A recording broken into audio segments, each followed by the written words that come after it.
قد أفلح المؤمنون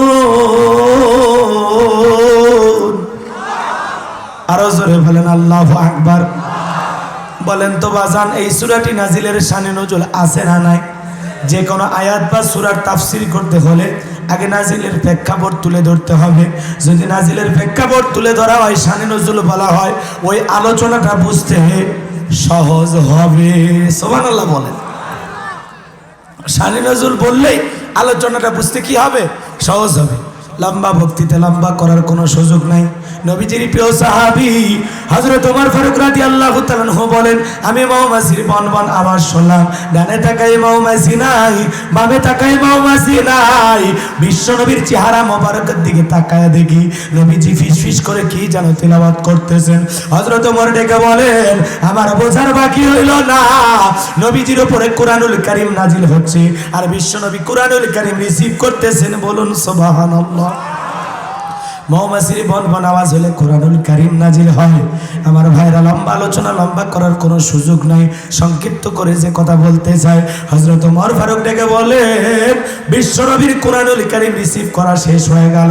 নবীজি সাহাবা ইকরামদের দিকে মুখ ঘুরাইয়া ডেকে বলেন, ও আমার সাহাবীরা, এই মাত্র আসমান থেকে জিবরাইল এসে আমার উপরে সূরা আল মুমিনুনের 10টি আয়াত কারিমা নাজিল করে জানায়া দিয়ে গেলেন, ও নবী গো, এই 10টি আয়াতের ভিতরে আল্লাহ পাক তার আদরের মুমিন বান্দাদের 7টা গুণাবলী নিয়ে আলোচনা করেছেন। কোন মুমিন যদি এই 7টা গুণে গুণান্বিত হতে পারে, 7টা গুণ দিয়ে তার জীবনকে সাজাইতে পারে, আমার আল্লাহ রাব্বুল আলামিন বলেন, উলাইকা হুমুল ওয়ারিসুন আল্লাযীনা ইয়ারিসুনাল ফিরদাউস হুম ফিহা খালিদুন। আমার আল্লাহ রাব্বুল আলামিন বলেন, তারা উত্তরাধিকারী হবে জান্নাতুল ফিরদাউসের, সেখানে তারা চিরকাল বসবাস করবে। আমার আল্লাহ কোনোদিন জান্নাত থেকে বের করে দেবেন না। বলুন সুবহানাল্লাহ। তাহলে আপনার আমার টার্গেট জান্নাত না জাহান্নাম? কথা বলেন না কেন? কারা কারা জান্নাতে যেতে চান? দু হাত তুলে দেখান তো দেখি, কারা কারা জান্নাতে যেতে চান? লিল্লাহি তাকবীর। জান্নাতে যেতে হলে গুণাবলী কয়টি? 7টি। জোরে বলেন কয়টি?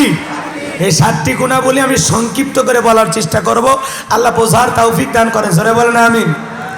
হৃদয়ের কান পেতে কথাগুলো শুনে যান বাজান। এই 7টা গুণাবলী যত দ্রুত পারি বলে দিচ্ছি বাজান গো আমার।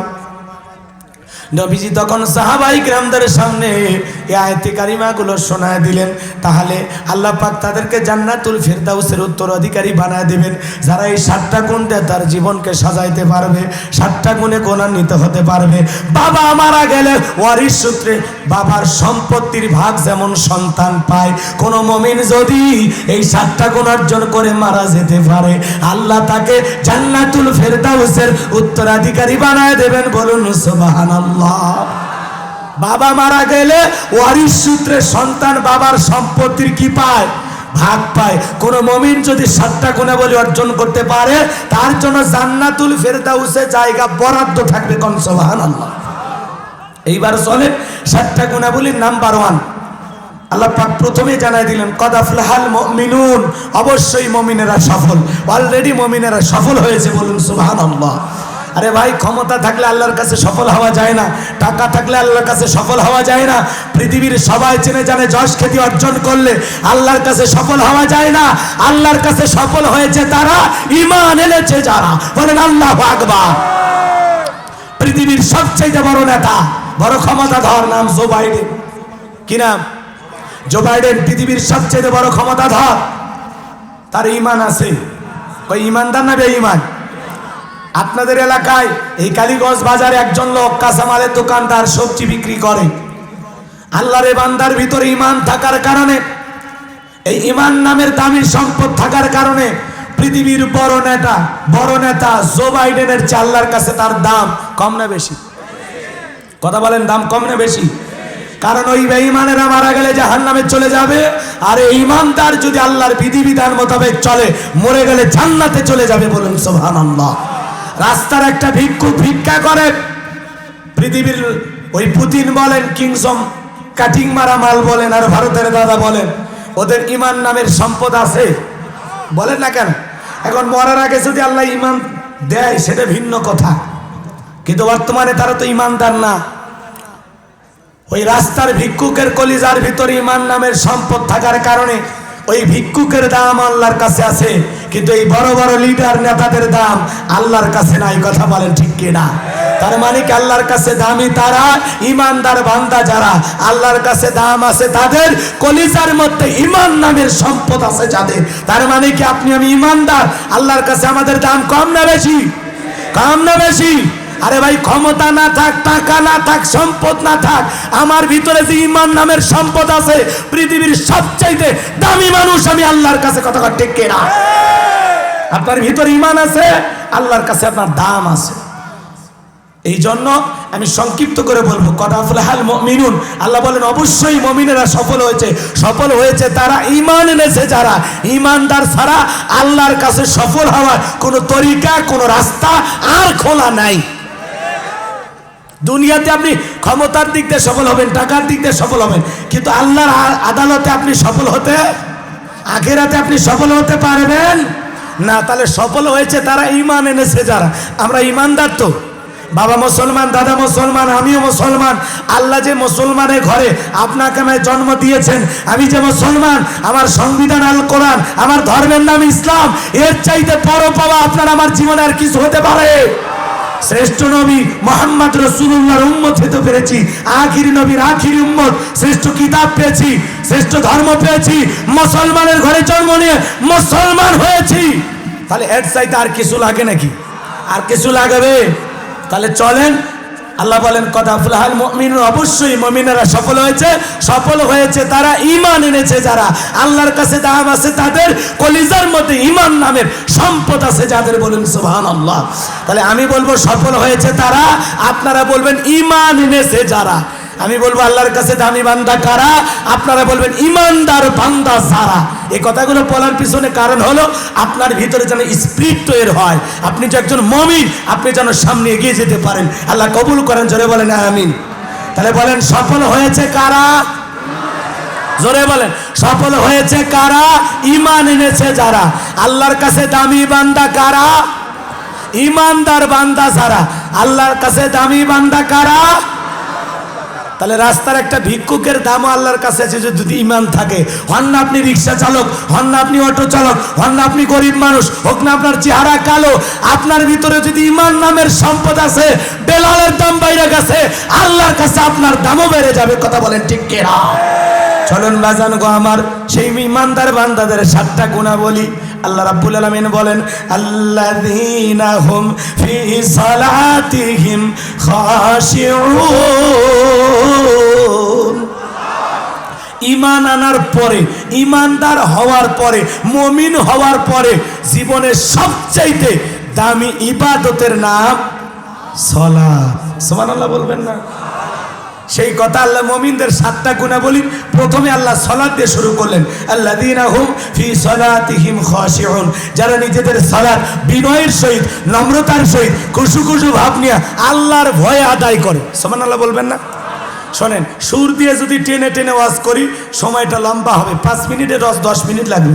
আর যদি গল্প আকারে করি তাহলে 2 ঘন্টার ওয়াজ আধা ঘন্টায় করা যাবে। এখন আপনারা কি বলেন, সুর দিয়েই করবো নাকি?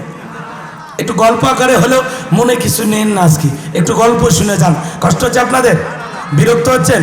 কারণ আমি যদি টানাটানি করি আবার সময় লাগবে, একেবারে সময় কম। তাহলে 1 নাম্বার গুণাবলী, আল্লাযীনা হুম ফি সালাতিহিম খাশিউন, যারা নিজেদের সালাত বিনয়ের সহিত, নম্রতার সহিত, খুশু খুশু ভাব নিয়ে আল্লাহর ভয়ে আদায় করে। সুবহানাল্লাহ বলবেন না? আপনি আমি যখন মসজিদের ভিতরে প্রবেশ করব, অন্তরের মধ্যে ভয় থাকবে কার? আরো জোরে বলেন কার?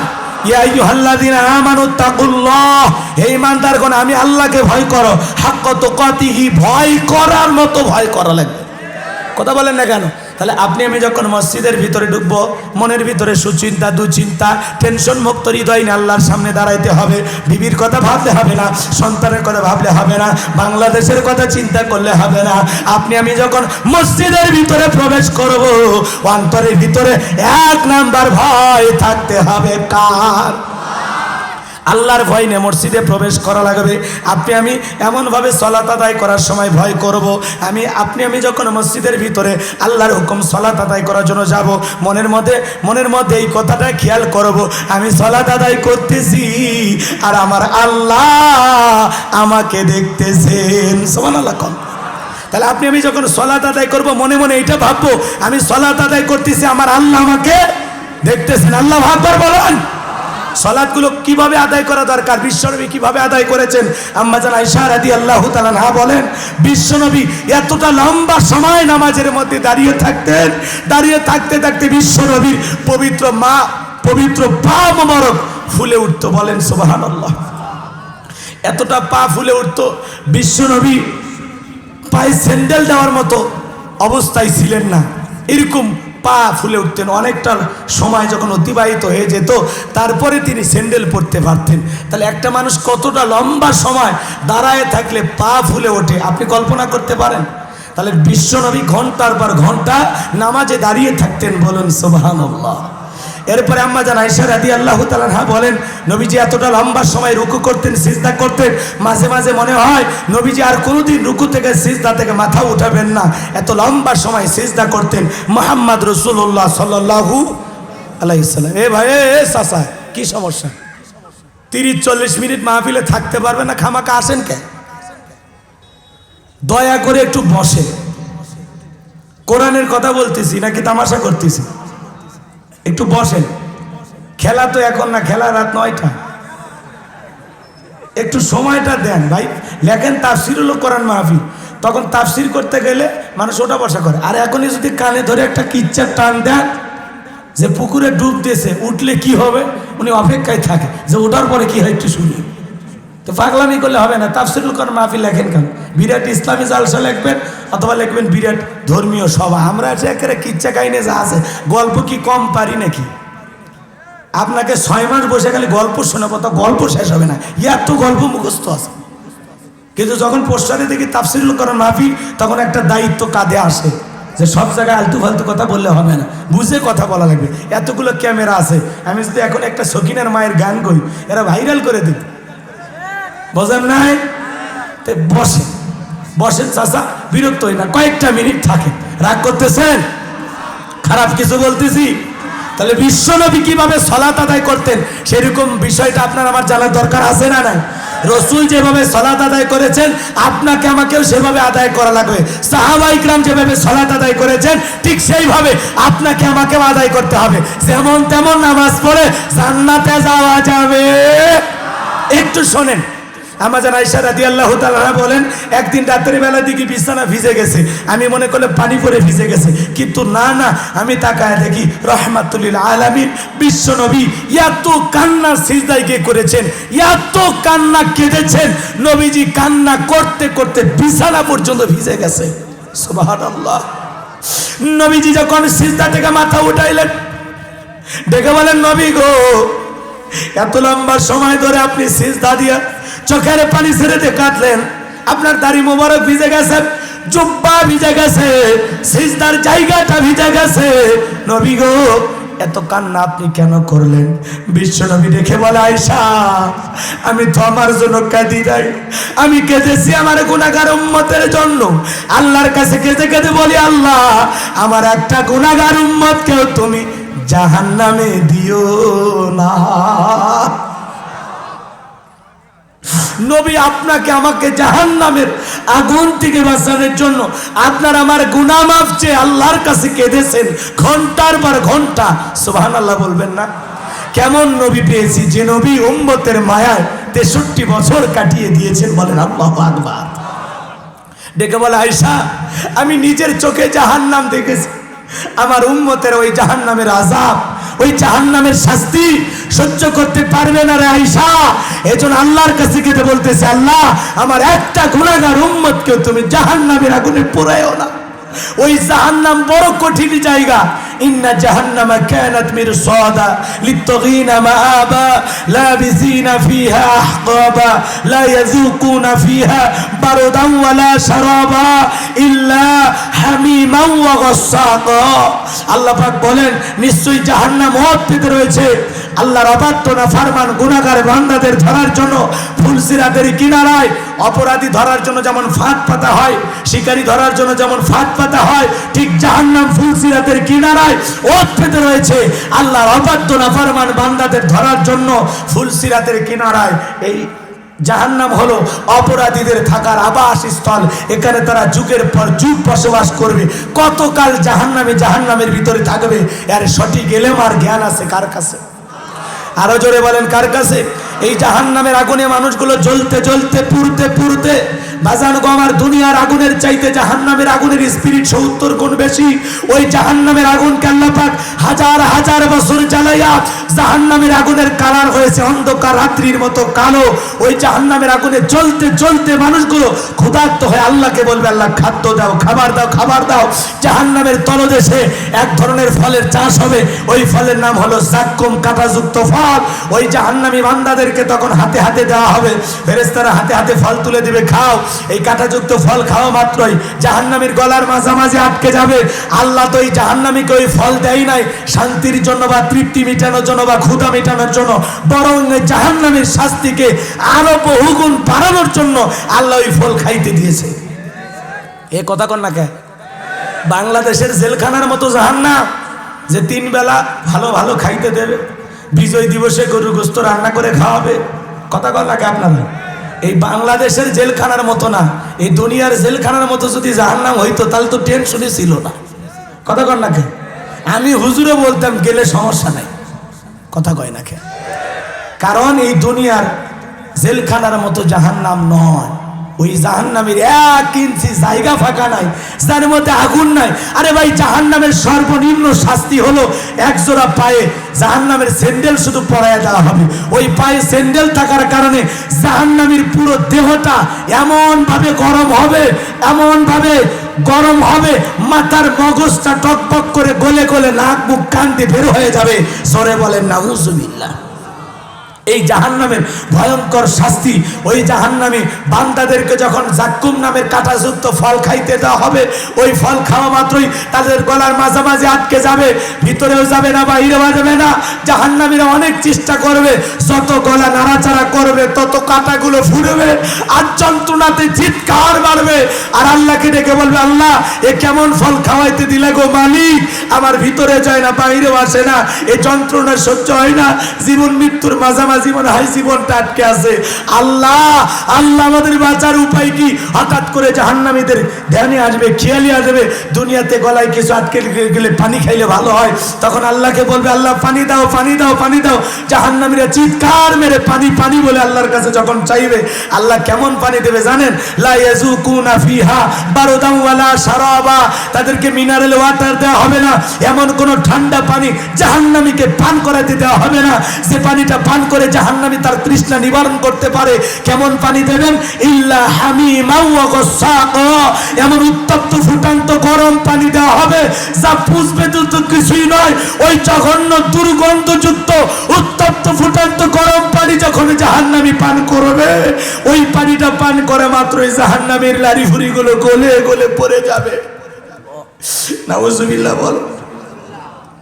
আরেকটা বর্ণনায় বলা হয়েছে জাহান্নামীর ওই উত্তপ্ত ফুটান্ত পুষ, চিনেন আপনারা পুষ? ফোড়া হয়েছিল, ওই ফোড়া ফেটে দিলে কি বের হয়? এরকম পুষ দুর্গন্ধযুক্ত বিষাক্ত পানি, এমন ফুটান্ত গরম পানি দেবে আল্লাহ, ওই পানিটা পান করা মাত্র জাহান্নামীর দেহের চামড়াগুলো গোশতগুলো খসে খসে পড়ে যাবে। জোরে কর নাউজুবিল্লাহ। দেখেছেন না গরম পানি কারো শরীরে পড়লে চামড়া কি হয়ে যায়? কথা বলেন চামড়া কি হয়ে যায়? মালিকের কাছে কাঁদতে হবে, মালিকের কাছে কাঁদতে হবে, সিজদা দিয়ে বলতে হবে ওয়াল্লাযীনা ইয়াবিতুনা লিরাব্বিহিম সুজদাও ওয়া কিয়ামা। রাত্রি জাগরণ করে রাতের বেলায় চোখের পানি ছেড়ে দিয়া গভীর নিশীথে তাহাজ্জুদের সালাত আদায় করতে হবে। মালিককে রাত্রি জাগরণ করে আল্লাহকে সিজদা দিতে হবে, দণ্ডায়মান থাকতে হবে। যারা রাত্রি জাগরণ করে আল্লাহকে সিজদা দেয়, দণ্ডায়মান থাকে, ওই সময় সিজদা দিয়ে চোখের পানি ছেড়ে দিয়ে বলতে হবে রব্বানা সরিফ আন্না আযাবা জাহান্নাম ইন্না আযাবাহা কানা গরামা। ও মালিক, ওই কঠিন জাহান্নামের আযাব আমরা সহ্য করতে পারবো না। ওই জাহান্নামের শাস্তি, আযাব, বিনাশ আর ধ্বংস ছাড়া কিছুই নয়। ইন্নাহা সাআত মুস্তাকাররা ওয়া মুকামা। নিশ্চয় জাহান্নাম আবাসস্থল হিসাবে, বসতির জায়গা হিসাবে কত না নিকৃষ্ট, কত না নিকৃষ্ট। ওই জাহান্নামের আগুন থেকে বাঁচার জন্য আল্লাহর কাছে সিজদা দিয়ে কান্না করা দরকার আছে না নাই? নবী যদি কাঁদে আপনাকে আমাকে বাঁচানোর জন্য, বলেন আপনাকে আমাকে ওই জাহান্নামের আগুন থেকে বাঁচার জন্য আল্লাহর কাছে কান্না করা দরকার আছে না নাই? আল্লাহর কোন কোন বান্দা আছেন পাঁচ ওয়াক্ত সালাতে সিজদায় গিয়ে, তাহাজ্জুদের সালাতে সিজদায় গিয়ে আল্লাহর কাছে চোখের পানি ছেড়ে দিয়া জাহান্নামের আগুন থেকে মুক্তি চাইবেন। পাঁচ ওয়াক্ত সালাত কারা কারা আদায় করবেন? দু হাত তুলে আল্লাহকে দেখান। লিল্লাহি তাকবীর। আল্লাহ আমাদের সবাইকে পাঁচ ওয়াক্ত সালাত জামাতের সহিত আদায় করা তৌফিক দান করুন। জোরে বলেন আমিন। আরো জোরে বলেন আমিন।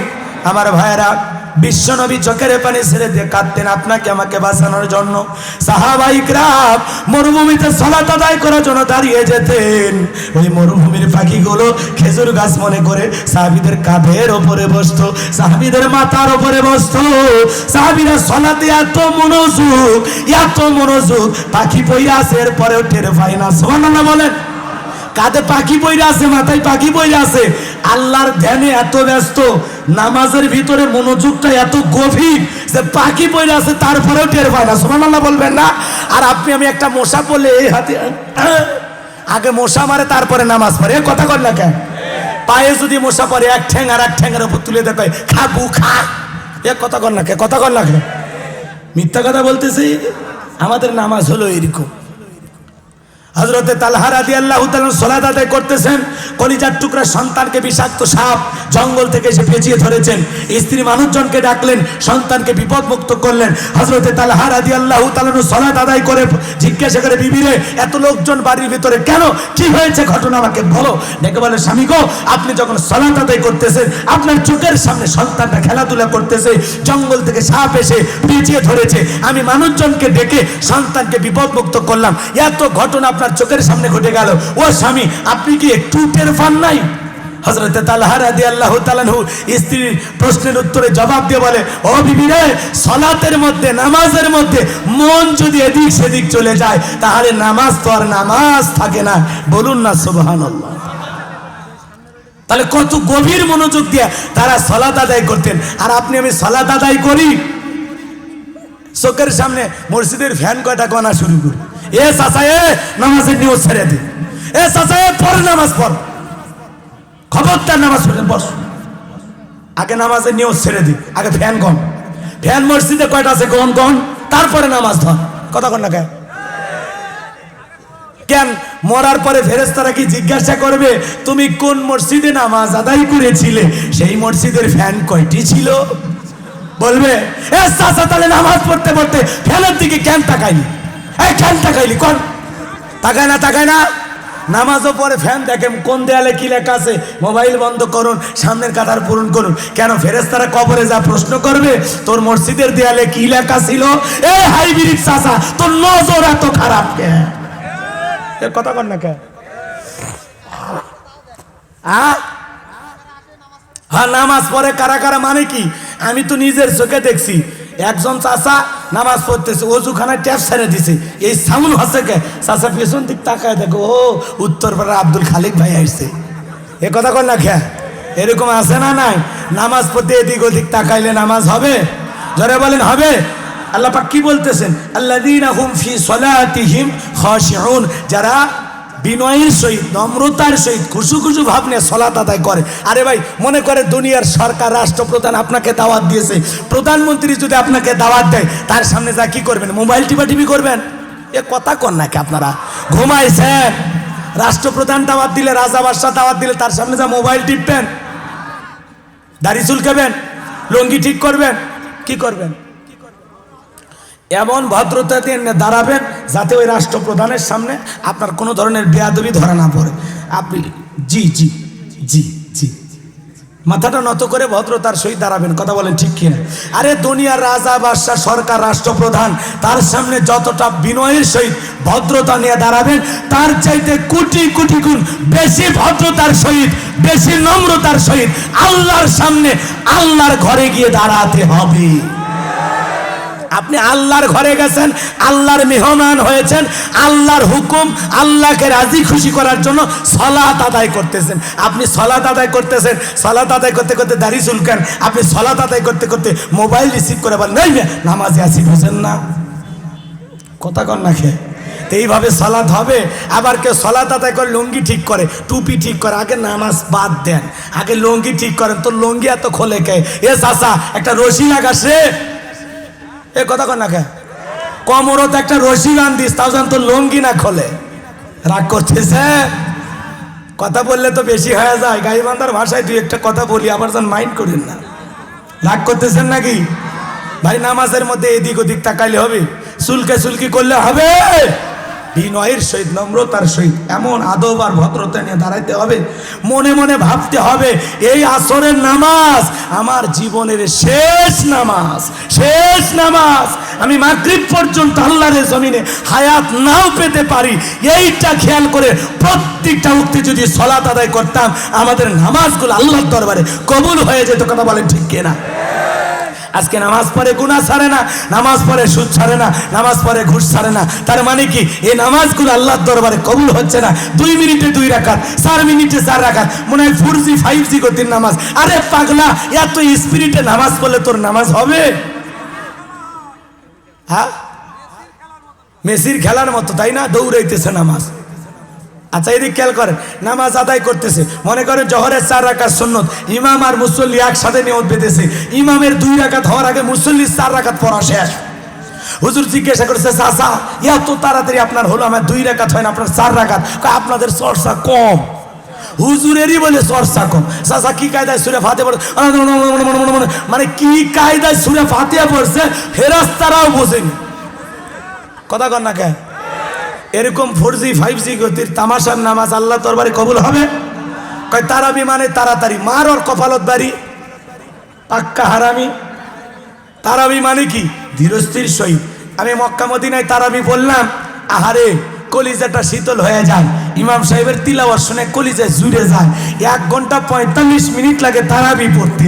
আর তুমি শেষ করি, তুমি বিদ্যুতের গতিতে নামাজ পড়ো, আর মাস গেলে বেতন নাও। তুমি হুজুরকে আল্লাহ সাইজ করবে, খালি মুসল্লিক না হুজুরকে সাইজ করবে। তোর ওইরকম ইমামতি করার দরকার নাই। মুসল্লিদেরকে বলবেন, ভাই ধীরস্থির ঠান্ডা মাথায় তারাবি পড়তে হবে, যেহেতু একটা মাস ইবাদতের মাস, আমরা ঠান্ডা মাথায় ইবাদত করব। যদি মুসল্লিরা বলে না হুজুর তাড়াহুড়ো করে পড়তে, ভাই আপনার নামাজ আপনি পড়েন, ওইরকম ইমামতিরও দরকার নাই, ওই তারাবি টেকারও দরকার নাই। কথা কর লেখা। রাগ করতেছেন? এক নামাজের বিষয় নিয়ে ওয়াজ করলে 2 ঘন্টা শেষ হবে না, ওইদিকে আর যাওয়ার কোনো সুযোগ নাই। তাহলে আমরা সালাত আদায় করব আল্লাহর ভয় নিয়ে। নামাজের মধ্যে মন যেন আনসান আনসান না করে, আমাদের পাগলা মন খালি ছটফট করে। নামাজ পড়ে কালীগঞ্জে মন চলে যায় ভারতের বর্ডারে, গরু কোন দিক দিয়ে পার করি। এ কথা কর না কে? নামাজ পড়ে কালীগঞ্জে মন চলে যায় ঢাকাতে, নামাজ পড়ে কালীগঞ্জে মন চলে যায় জমির খেতে। এরকম উতাল পাতাল মন নিয়ে নামাজ পড়লে হবে না। একটা জরিপ বা গবেষণা, একটা রিপোর্ট বের করা হয়েছে যে বাংলাদেশের মুসল্লিদের মনের অবস্থা, কিছু কিছু নামাজির 8 সেকেন্ডও মন নামাজের মধ্যে স্থির থাকে না। কথা কর লেখা? আমাদের পাগল মন কি মন? পাগল মোহন মন রে, মনে কেন মসজিদে না যায় রে, আল্লাহ রে কোন দুনিয়ায় পাঠাইলাই আমারে। কথা কন না? বর্তমানের নারী পুরুষ সমান সমান মাপ, লম্বা চুল কাটিয়া আবার মাথায় লাগাই ক্যাপ, আল্লাহ রে কোন দুনিয়ায় পাঠাইলাই আমারে। জিন্সের প্যান্ট শার্ট পরিয়া রাস্তা হাইটা যায়, আবার কারো সুরে সুরে বুকটা ফাইটা যায়। জিন্সের প্যান্ট শার্ট পরিয়া রাস্তা হাইটা যায়, পোলা না মাইয়া ওইটা সেনা বড় দায়। কানের ভিতরে দুল পড়ছে, কপালে টিপ পড়ছে। যা যদি বলেন ভাই আপনি কে? বিলকিস? কয় না আমি আবু। আছে না? না বুখারী শরীফের স্পষ্ট হাদিস, আল্লাহ রাসূল বলেছেন, কোন পুরুষ যদি নারীর বেশ ধারণ করে, কোন নারী যদি পুরুষের বেশ ধারণ করে, আল্লাহর লানত তার উপরে। কথা ঠিক কি না? এই জন্য পোশাকের স্বাধীনতার নামে ব্লাউজ ছাড়া শাড়ি পরে আন্দোলন করো না মা, এমনি তো ফতেগাড়ি ধর্ষণ। কথা কন না কেন? আর স্বাধীনতা চাই না, যত আলতা মডার্ন হয়ে চলতেছেন, আপনার মন চাইলে আপনি ওন্না নিয়ে চলেন, না চাইলে চলেন না, কেউ তো বাধা দেয় না। আবার এগুলো নিয়ে আন্দোলন করতে হয়। কত মহিলা জিন্সের প্যান্ট শার্ট পরে রাস্তাঘাট হাইটে যায়, কেউ বাধা দেয়? তাহলে স্বাধীনতা আর কি চাও? পোশাকের স্বাধীনতা যুগের পর যুগ ছিল, আজও আছে, ভবিষ্যতে থাকবে। যার খুশি যা পরে, কথা কন রাখে। কিন্তু মনে রাখবেন, কোন সম্ভ্রান্ত ভদ্র ফ্যামিলির মেয়ে বোরকা ছাড়া, পর্দা ছাড়া বাহিরে বের হতে পারে না। একটা সম্ভ্রান্ত ভদ্র ফ্যামিলির রুচিশীল মহিলা, সে বোরকা পরবে, ঢিলা ঢালা হাত মোজা পা মোজা লাগাইয়া রাস্তা যদি হাইটা যায়, মনের অজান্তই নারীর প্রতি শ্রদ্ধার সম্মানে মাথা নত হয়ে আসে। কথা বলে ঠিক কি না? আর যারা খোলামেলা পোশাক পরে, বোঝা যায় আর চরিত্রে গন্ডগোল আছে। যে নারী যত খোলামেলা, আর চরিত্রের গ্যারান্টি দেওয়া যাবে না। এ কথা কন না কা? কারণ পর্দা হলো নারীর সিকিউরিটি দেবে, পর্দা হলো নারীকে নিরাপত্তা দেবে। পর্দা করলে নারীর সম্মান মর্যাদা বৃদ্ধি পায়। প্রত্যেকটা নারীর জন্য পর্দা হলো গৌরবের বিষয়, মর্যাদার বিষয়। যে জিনিস যত দামি, তার প্যাকেটটা তত দামি। কথা বলে ঠিক কিনা? নিজেকে সস্তা বানাইন না, নিজের রূপ সৌন্দর্য ঢেকে রাখেন, পুরুষের কাছে আকর্ষণীয় হয়ে উঠবেন। আর যত খোলামেলা পোশাক পরবেন, ওই মানুষকে দেখছি রে, ওর আবার কি দেখো, এ কথা কর না কে? বেশি চালাক হইন না। মাছ পয়সে গেলে মাছি কম পরে না বেশি পরে? কথা কর না কে? পচা মাছে মাছি যে বেশি পরে। যে সমস্ত নারীরা বেপরদায় খোলামেলা বিউটি পার্লারের সাজ দিয়া রং ঢঙের পোশাক পইরা রাস্তাঘাটে হেঁটে যায়, ওদের দিকে দুষ্ট লোকের মাছি নামের নজর পড়ে। কেউ আপনার দিকে ভালো নজরে তাকাই নাই, ওই বুড়া চাচাও লালসার নজর নিয়ে তাকাইছে, ওই যুবক একই দৃষ্টি নিয়ে তাকাইছে। এই জন্য নিজেকে পর্দায় রাখুন, নিরাপদে থাকুন। আল্লাহর এই ফরজ বিধান মানলে আপনার সম্মান বৃদ্ধি পাবে। কথা কয় না কে? লম্বা হবে, লম্বা করার কোনো সুযোগ নাই। তাহলে এক নাম্বার গুণাবলী, আল্লাযীনা হুম ফি সালাতিহিম খাশিউন, যারা নিজেদের সালাত বিনয়ের সহিত, নম্রতার সহিত, খুশু ভাব নিয়ে আল্লাহর ভয়ে আদায় করে। আল্লাহর ভয়ে 5 ওয়াক্ত সালাত কারা কারা মসজিদে গিয়ে আদায় করবেন? দুহাত তুলে একবার দেখান। লিল্লাহি তাকবীর, লিল্লাহি তাকবীর। আল্লাহ কবুল করেন, জোরে বলেন আমিন। এবার মুমিন বান্দার 2 নাম্বার গুণাবলী, আল্লাযীনা হুম আনিল লাগবি মুরিদুন। মুমিন বান্দার 2 নাম্বার গুণাবলী, মুমিন বান্দা অনার্থক কথাবার্তা বলবে না। মুমিন বান্দা জবান দিয়ে সেই কথা বলবে যে কথা বললে সব হয়। উল্টাপাল্টা কথা বলা, কথা বলেন না কেন? এই জবানের হিসাব কার কাছে দেওয়া লাগবে? বিশ্বনবী বলেন, তোমরা 2 চলের মাঝখানে নরম জিহ্বা আর 2 মাঝখানে লজ্জাস্থান, এই 2টার যদি কন্ট্রোল করতে পারো, সংযত রাখতে পারো, হেফাজত করতে পারো, আমি নবী তোমাদের জান্নাতের জিম্মাদারি নিলাম। বলুন সুবহানাল্লাহ। তাহলে জবান দিয়া যা খুশি তাই বলা যাবে না। এই জবানের প্রত্যেকটা কথার হিসাব একদিন কার কাছে দেওয়া লাগবে? আরো যারা বলেন কার কাছে? মা ইয়ালফিজু মিন কাউলিন ইল্লা লাদাইহি রাকিবুন আতীদ। বান্দা এমন কোন কথা বলে না, তার কথা রেকর্ড করে যেন আমার ফেরেশতারা নাই। তার মানে আপনার আমার জীবনের প্রত্যেকটা কথা রেকর্ড করা হচ্ছে। কথা বলেন ঠিক কি না? এজন্য বান্দা হিসাব করে কথা বলা লাগবে। এক জায়গায় বসে 2-3 ঘন্টা আলতু ফালতু গল্প করে, আজে বাজে কথা বলে, একবারও আল্লাহর নাম নেয় না। কি মনে করেছেন ওই 3 ঘন্টা গল্প করার হিসাব আল্লাহর কাছে রেকর্ড হচ্ছে কিনা? এ কথা বলেন না কেন আপনারা? এক জায়গায় বসে বলে অমুক ভালো না, তুমুক ভালো না, এ খারাপ সে খারাপ, ওই হুজুর এই করছে, এই হুজুর এই করছে। মনে হয় গিবত কমিটির সভাপতি বসে গেছে, এলাকার বিবিসি নিউজ। কথা কন না কে আপনারা? এত কথা আপনি কেন বলেন? চুপ থাকতে পারেন না? চুপ থাকা নাজাতের লক্ষণ। কথা বলেন না কেন? এই জন্য মমিন অপ্রয়োজনীয় কথা বলবে না, অনার্থক কথা বলবে না। মমিন জবান দিয়ে সেই কথা বলবে যে কথা বললে সব হয়। মমিন অনার্থক কাজ করবে না। মমিনের টাকা হলে সিনেমা হল বানাবে না, যাত্রা গানের আয়োজন করবে না, গানের কনসার্ট দেবে না, 5 স্টার হোটেল খুলবে না, নাইট ক্লাব খুলবে না। মমিনের টাকা হলে মমিন মসজিদ বানাবে, মাদ্রাসা বানাবে, ঈদগাহ মাঠ বানাবে, কবরস্থান বানাবে, 10টা ফলের গাছ রাস্তার মধ্যে লাগাই দিবে, পুকুরের ঘাট বানাই দিবে। এক কথায় মমিন তার জীবনের অর্থ দিয়ে ভালো ভালো কাজ সমাজে চালু করবে। বলেন সুবহানাল্লাহ। মুমিন অনার্থক জিনিস শ্রবণ করবে না। এই যুবকে কান দিয়েছে আল্লাহ গান শোনার জন্য, রূপ বানান আছে কমর দোলায়া, আল্লাহ তোরে মারবে কবরে ঝোলায় ঝোলায়। কথা ঠিক কিনা? এই কান দিয়ে অশ্লীল গান বাজনা শোনা যাবে না। এই কান দিয়ে হক্কানি ওলামায়ে কেরামদের বয়ান শুনতে হবে, ইসলামী সঙ্গীত শুনতে হবে, কোরআন তিলাওয়াত শুনতে হবে। এক কথায় এই কান দিয়ে ভালো ভালো কথা শ্রবণ করতে হবে। কথা ঠিক কিনা?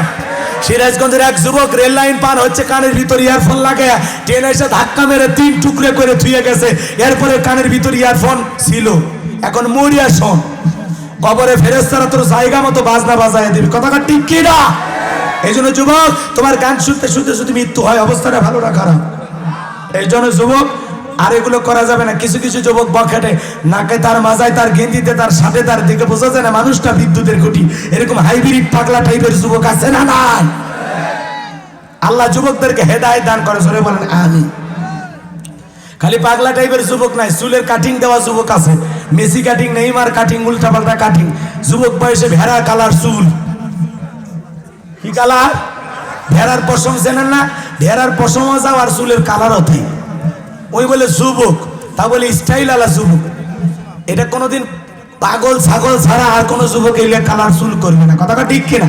সাত মাথায় এক যুবক, বগুড়া সাত মাথায়, দেখি এই পাশে চামড়া সাদা, এই পাশে চামড়া সাদা, মাঝখানে চুলগুলো তেল মোবাইল দিয়ে খাড়া করছে। উল্লুক আর ভাল্লুকের মতো মানে মনে হচ্ছে এই মাত্র পাবনা পাগলা গারদ থেকে এক পাগল বের হয়েছে। কথা টাকা কোন ভদ্র ছেলে এরকম চুলের স্টাইল করতে পারে? আল্লাহ যুবকদেরকে হেদায়েত দান করেন, সরে বলেন আমিন। তাহলে মুমিন বান্দার 2 নাম্বার গুণাবলী, মুমিন বান্দা জবান দিয়ে সেই কথা বলবে যে কথা বললে সব হয়। মুমিন বান্দা জীবনে সেই কাজ করবে যে কাজ চালু করলে সব হয়। মুমিন বান্দা এই কান দিয়ে সেই জিনিসগুলো শ্রবণ করবে যেগুলো শুনলে সব হয়। এক কথায় সব আছে যেখানে মুমিন থাকবে। বলেন সব আছে যেখানে, সব আছে যেখানে আমরা আছি, আর গুনাহ আছে যেখানে আমরা নাই। এটা হলো মুমিন বান্দার 2 নাম্বার গুণাবলী। মুমিন বান্দার 3 নাম্বার গুণাবলী, আল্লাযীনা হুম লিযাকাতি ফাঈলুন।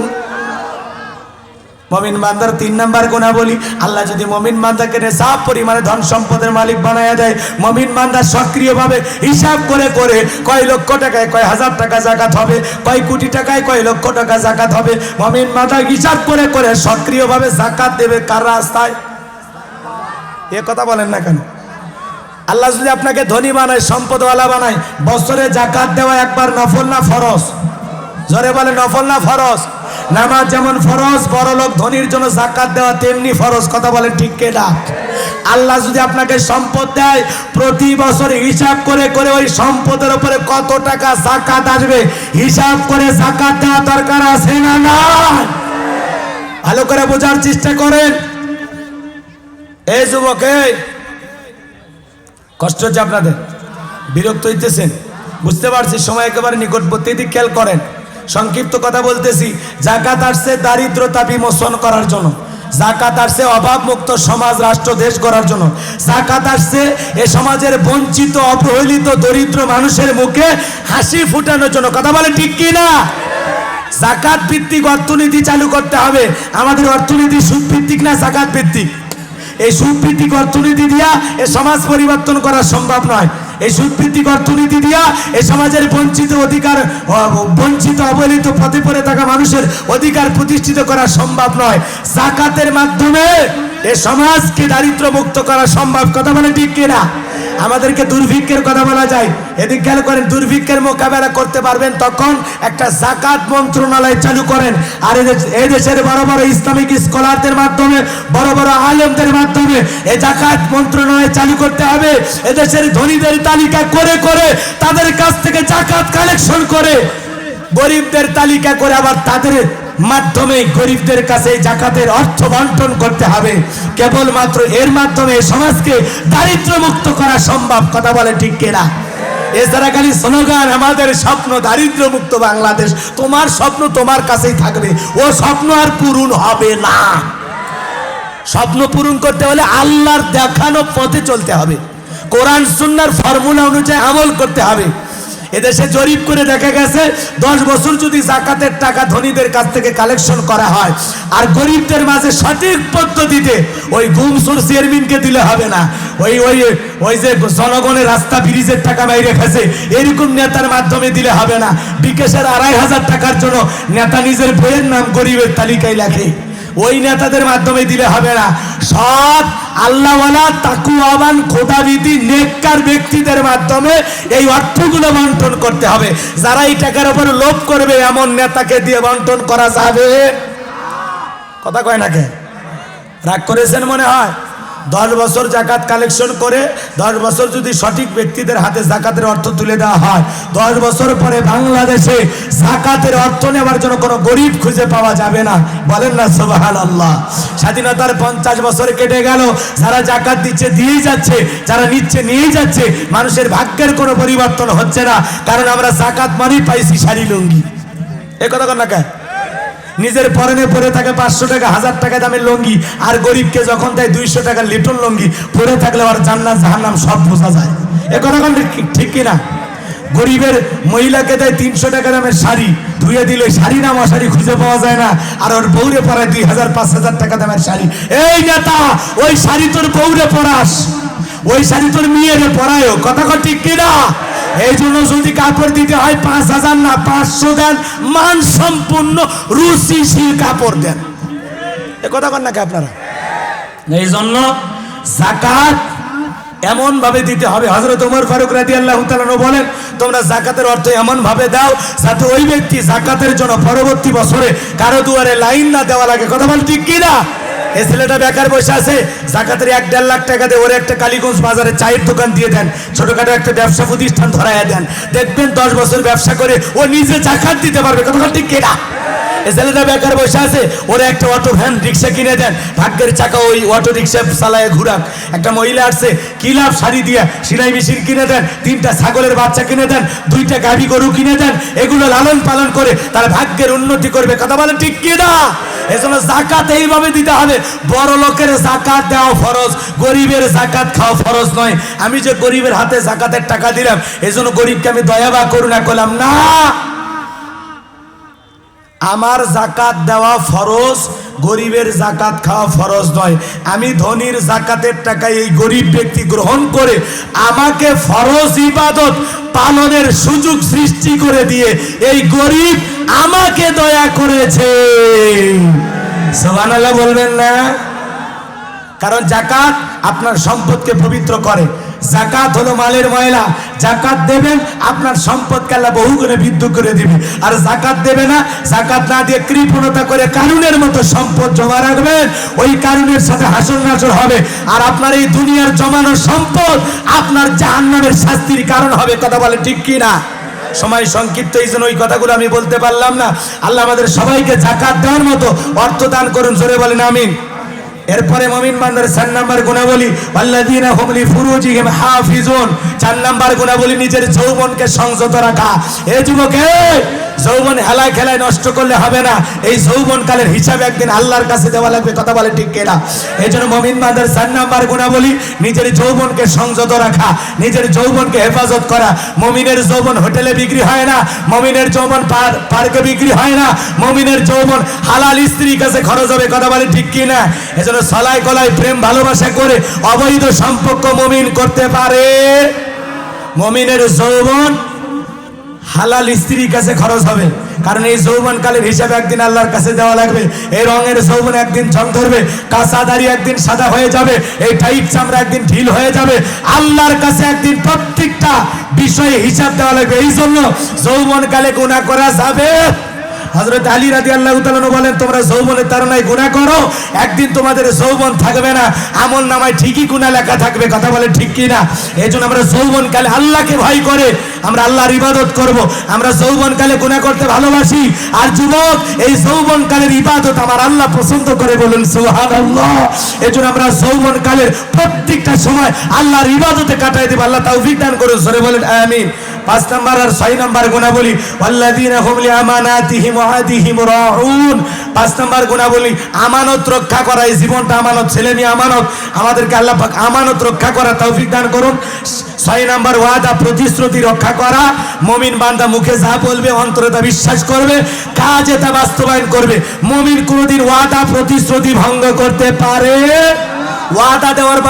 ওয়াদা দেওয়ার সময় 1000 বার চিন্তা করে ওয়াদা দেবেন।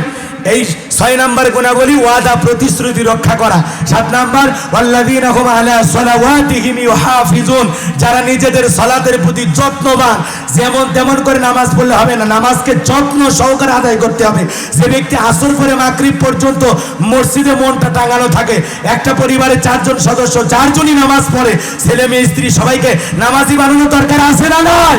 আমরা সালাতের প্রতি দায়িত্বশীল হব, সালাতকে আমরা যত্ন সহকারে আদায় করব। আল্লাহ 7টা গুণাবলী 1 নাম্বার সালাতে শুরু করলেন, 7 নাম্বার সালাতে শুরু করলেন। তার মানে সালাতের গুরুত্ব অনেক গুণ বেশি। আল্লাহ আমাদের বোঝার তৌফিক দান করুন, জোরে বলেন আমিন। এই 7টা গুণাবলী অর্জন করতে পারলে উলাইকা হুমুল ওয়ারিসুন আল্লাযীনা ইয়ারিসুনাল ফিরদাউস হুম ফিহা খালিদুন। আল্লাহ বলেন তারাই উত্তরাধিকারী হবে জান্নাতুল ফিরদাউসের, সেখানে তারা চিরকাল বসবাস করবে। আল্লাহ কোনোদিন জান্নাত থেকে বের করে দেবেন না, বলুন না সুবহানাল্লাহ।